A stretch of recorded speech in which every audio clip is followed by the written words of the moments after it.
Subscribe to our YouTube channel and press the bell icon to get the latest updates. दोस्तों, रामायण और महाभारत की कथा तो हम सभी जानते हैं। रामायण, रामचरितमानस और महाभारत जैसे ग्रंथों को पढ़कर ही नहीं बल्कि इन पौराणिक कथाओं पर आधारित धारावाहिकों के माध्यम से भी हम इनके बारे में ठीक से जान चुके हैं, जैसा कि रामायण सीरियल में भी दिखाया गया है। और आप जानते ही होंगे कि प्रभु श्री राम को 14 वर्ष का वनवास हुआ था। राजा दशरथ की दूसरी पत्नी कैकेयी अपने पुत्र भरत के लिए राज सिंहासन चाहती थी और इसीलिए उन्होंने राजा दशरथ से वरदान में राम के लिए वनवास और भरत के लिए गद्दी की मांग रखी थी।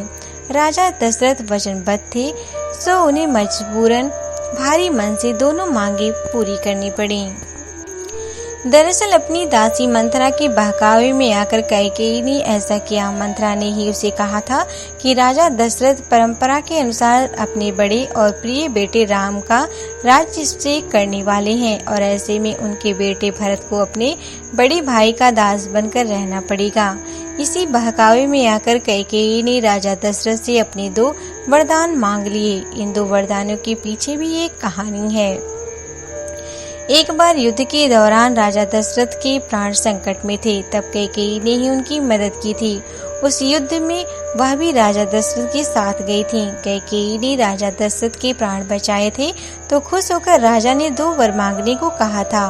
कैकेयी ने तब कहा था कि समय आने पर वो मांग लेंगी। जब अयोध्या में राम के राज्याभिषेक की तैयारियां चल रही थी, तभी मंथरा के बहकावे में आकर कैकेयी ने अपने बेटे भरत के लिए सिंहासन और राम के लिए 14 वर्ष का वनवास मांग लिया। लेकिन सवाल ये भी उठता है कि 14 वर्ष के लिए ही क्यों? क्योंकि कैकेयी ने राम के लिए 10, 12, 15 या उससे कम वर्षों के लिए वनवास क्यों नहीं मांगा? ऐसा नहीं था कि कैकेयी अपने सौतेले पुत्र राम को प्यार नहीं करती थी, लेकिन अपने बेटे के लिए राज सिंहासन चाहने के कारण उन्होंने राम के लिए 14 वर्ष का वनवास मांग लिया। दरअसल त्रेता युग में भी रघुकुल में प्रशासनिक नियम हुआ करते थे। एक नियम ये भी था कि यदि कोई राजा अपनी गद्दी 14 वर्ष तक छोड़ देता है और वापस नहीं आता है तो वह राजा बनने का अधिकार खो देगा। यही कारण है कि कैकेयी ने राम के लिए 14 वर्ष का ही वनवास मांगा। प्रभु श्री राम भी कैकेयी को बहुत प्रेम करते थे, सो उन्होंने हंसते हंसते माँ की इच्छा पूरी कर दी। उनके साथ पत्नी सीता और छोटे भाई लक्ष्मण भी वनवास को गए।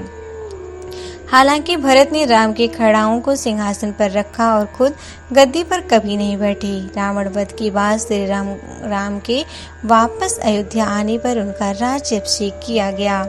महाभारत में भी एक ऐसा प्रसंग है जो मन में सवाल पैदा करता है। जुए में बाजी हारने के बाद कौरवों ने पांडवों के लिए 12 वर्ष का वनवास और 1 साल का अज्ञातवास मांगा। कुल मिलाकर पांडवों को 13 साल राजकाज से दूर रहना था। शकुनी मामा के नेतृत्व में कौरवों की चाल के पीछे भी द्वापर युग का एक प्रशासनिक नियम था। इस नियम के मुताबिक यदि कोई राजवंशी 13 साल के लिए अपना राजकाज छोड़ देता है तो वह शासन का अधिकार खो देगा। इसलिए कौरवों ने पांडवों को 12 वर्ष की वनवास और 1 वर्ष की अज्ञातवास पर भेज दिया। Subscribe to our YouTube channel and press the bell icon to get the latest updates.